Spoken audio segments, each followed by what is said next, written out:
សួស្តីអ្នកទាំងអស់គ្នាថ្ងៃនេះពួកយើងមកបន្តរឿងរបស់យើងទៀតហើយចំពោះវីដេអូកាលពីម្សិលមិញដោយសារតែខ្ញុំរៀនកាត់លើកដំបូងដូច្នេះហើយមានកន្លែងណាខុសទាស់សូមបងប្អូនកុំប្រកាន់ឥឡូវពួកយើងចូលរឿងយើងតសប្បាយដល់ហើយខ្ញុំមិនដែលដឹងសោះថាវាសប្បាយបែបនេះចាប់សិនបងស៊ីនិយាយថាខ្ញុំមានប្តីហើយតែហេតុអ្វីខ្ញុំនឹងខ្លួនមកមួយថ្ងៃហើយនៅមិនឃើញមកមើលខ្ញុំទៀតហើយនេះខ្ញុំជួបគ្រោះថ្នាក់មួយទាំងមូលប៉ុន្តែបែរជាគ្មានឃើញអ្នកណាមកសួរសុខទុក្ខខ្ញុំមួយ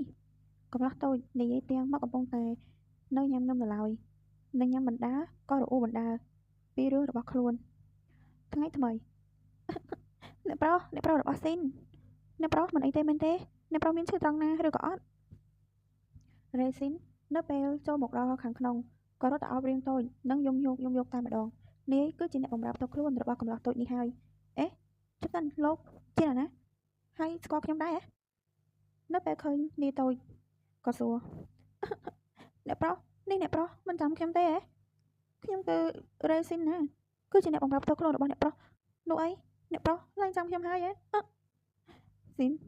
លើអញ្ចឹងក៏និយាយទាំងយំដើមកគឺមកពីខ្ញុំភ្លេចគ្រូពេទ្យនិយាយថាពេលជួបគ្រោះថ្នាក់នោះក្បាលខ្ញុំប៉ះទង្គិចខ្លាំងដូច្នេះហើយរឿងកាលពីមុនខ្ញុំមិនចាំទេលើអញ្ចឹងក៏ប្រញាប់និយាយបកស្រាយនិងយកអ្វីដែលគ្រូពេទ្យបានប្រាប់មកប្រាប់តារ៉េអញ្ចឹងអ្នកប្រុសគិតតាមស្រួលទៅណាមិនចាំបាច់គិតអ្វីច្រើនទេសំខាន់ឲ្យតែអ្នកប្រុសមិនអីគឺល្អហើយអញ្ចឹងតើអ្នកប្រុសឃ្លានទេចាំខ្ញុំទៅរៀបចំអាហារឲ្យអ្នកប្រុសញ៉ាំណាស៊ីននិយាយហើយក៏ដើរទៅរៀបចំអាហារដាក់ចាននិងយកមកឲ្យម្ចាស់របស់ខ្លួនបងស៊ីនណាតើខ្ញុំអាចសួរបងមួយបានទេគឺខ្ញុំមានសាច់ញាតិឬក៏អត់បងប្អូនអ្វីដែរទេខ្ញុំដឹងខ្លួនមកយូរហើយមិនទាន់ឃើញមានអ្នកណាមកសួរសុខទុក្ខខ្ញុំអញ្ចឹងកំពុងតែនិយាយសុខក៏សួរឡើងនៅអ្វីដែលខ្លួនងឿងឆ្ងល់សូម្បីតែរឿងនេះក៏អ្នកប្រុសភ្លេចដែរចាំស្រាប់ខ្ញុំណាអ្នកប្រុសគឺជាកូនប្រុសច្បងរបស់លោកអុកញ៉ា Counter Livery ជាម្ចាស់ទឹកដីនៃភូមិខាងលិចជាប់រាជធានីអ្នកប្រុសមានបងប្អូន5នាក់ប្រុស2នាក់និងស្រី2នាក់ហើយអ្នកប្រុសគឺជាអ្នកដែលត្រូវស្នងតំណែងបន្តពីលោក Counter ប៉ុន្តែនៅពេលដែលអ្នកប្រុសប្រកាសថាចង់រៀបការជាមួយនឹងលោក Livia Grassel ហើយរឿងនោះគឺធ្វើឲ្យលោកពុករបស់អ្នកប្រុសមានការខឹងសម្បាយ៉ាងខ្លាំងទើបកាត់ការអ្នកប្រុសនិងបណ្ដេញចេញពីគ្រួសារតែម្ដងស៊ីននិយាយប្រាប់ទៅតាមដំណើររឿងដែលបានកើតឡើងនេះវាមានរឿងដល់ថ្នាក់នេះផងអញ្ចឹងហើយចុះលោកប្រុសស្អីគេនោះរបស់បងមិនក៏មិនឃើញមកមើលខ្ញុំអញ្ចឹងក្រែងជាប្តីប្រពន្ធជាមួយនឹងគ្នាក្រោយស្ដាប់ទៅក៏សួរបន្តគឺអ្នកប្រុសលីហ្វីមែនទេគឺគាត់ប្រមូលនឹងណាទៅមិនបានមករកអ្នកប្រុសនឹកលោកប្រុសមែនទេបើនឹកចាំខ្ញុំ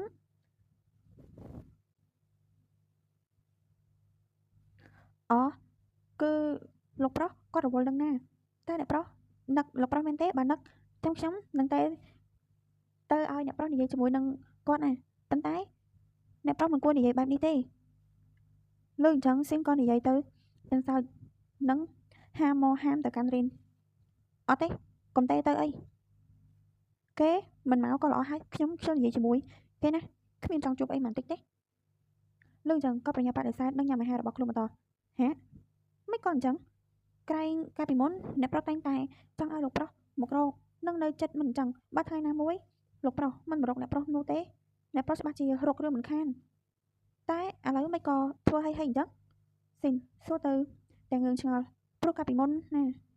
រកគ្រប់វិធីឲ្យតែលោកប្រុសមករកខ្លួនពីអាទិត្យក្រោយគ្រូពេទ្យក៏អនុញ្ញាតឲ្យនាយតូចត្រឡប់ទៅផ្ទះវិញបានហើយស៊ីនក៏ជូនកំឡោះមកភូមិគ្រឹះផ្ទាល់ខ្លួនវិញវ៉ាវនេះជាផ្ទះរបស់ខ្ញុំមែនទេវាធំហើយស្អាតណាស់គ្រាន់តែចុះពីលើរទេះភ្លាមក៏ឧទានឡើងតែស្ងើចសរសើរព្រោះអ្វីដែលនាយក៏ឃើញនោះគឺជាផ្ទះដ៏ធំមួយដែលមានកម្ពស់2ជាន់បាទពិតមែនហើយនេះសូម្បីតែភូមិគ្រឹះនេះក៏អ្នកប្រុសមិនចាំដែរនេះគឺជារបស់អ្នកប្រុសណាវាគឺជាកាដូរៀបការដែលលោកម្ចាស់ឲ្យបងអ្នកប្រុសណានៅពេលសួរអញ្ចឹងស៊ីនក៏និយាយប្រាប់ឆ្ងល់នេះសូម្បីតែផ្ទះដែលនាយស្រឡាញ់ខ្លាំងក៏នៅមិនចាំដែរមែនទេគឺមកពីខ្ញុំប្រាប់ហើយថាខ្ញុំមិនចាំអីនោះទេបានហើយចូលផ្ទះទៅ ដែលមិនចង់និយាយច្រើននេះទៅក៏រករឿងនិយាយបន្លប់ថ្ងៃត្រង់ Farin កំពុងតែអង្គុយញ៉ាំបាយនៅក្នុងសួនសុកស៊ីនក៏រត់មកទាំងត្រហេកត្រហប់មានរឿងអីមិនក៏បងស៊ីនដូចជាភ្ញាក់ផ្អើលខ្លាំងម្ល៉េះដោយឃើញស៊ីនប្រញាប់ប្រញាល់បែបនេះនេះតូចក៏សួរទៅពធអើយអ្នកប្រុសមិនក៏និយាយអញ្ចឹងគឺមុននេះបងម៉ូគាត់តែមកប្រាប់ថាលោកប្រុសគាត់នឹងអញ្ជើញមកផ្ទះល្ងាចនេះណាស៊ីនក៏និយាយទៅទាំងសប្បាយចិត្តហើយគេមកធ្វើអ្វីនៅពេលនេះពេលដែលខ្ញុំដេកពេទ្យឡើងចិត្តមួយខែមិនទាំងដែរឃើញគេមកមើលខ្ញុំអ្វីបន្តិចឥឡូវមកប្រាប់ឲ្យថាមកល្ងាចនេះកំឡោះតូចនិយាយហីទាំងពេលមាត់និងញ៉ាំនំបន្តអោអ្នកប្រុសមិនក៏នៅញ៉ាំទៀតមិនទៅរៀបចំខ្លួនទេនេះលោកប្រុសគាត់ចិត្តមកដល់ហើយណាស៊ីននិយាយហើយទាំងដើរទៅចាប់ Farin ឲ្យងើបទៅរៀបចំខ្លួនឲ្យខ្ញុំទៅណាបើគេមកវាតាក់ទងនឹងខ្ញុំដើរបើគេចង់មកឲ្យខ្ញុំទៅណាហើយបើគេចង់មកវាមានអីតាក់ទងនឹងខ្ញុំគេមកក៏មករឿងគេទៅខ្ញុំមិនខ្វល់ទេមើលឡើងខ្ញុំទៅខ្ញុំមិនទាន់បានលេងបន្តផងនេះទៅក៏និយាយតែមិនខ្វល់អ្នកប្រុសឆាប់ងើបឡើងមកណារៀបចំខ្លួនចាំលោកប្រុសមកណាស៊ីននៅតែចាប់ទាញតែរៀងតូចមិនព្រមនៅក្រាញ់រនាលមិនចង់ងើបទៅសោះចារឿងយើងថ្ងៃនេះចប់ហើយយល់ថាមកភាគនេះយ៉ាងម៉េចដែរបើសិនជាចូលចិត្តសូមកុំភ្លេច like និងជួយដាក់សញ្ញាកណ្ដឹងឲ្យខ្ញុំផងណាអរគុណច្រើន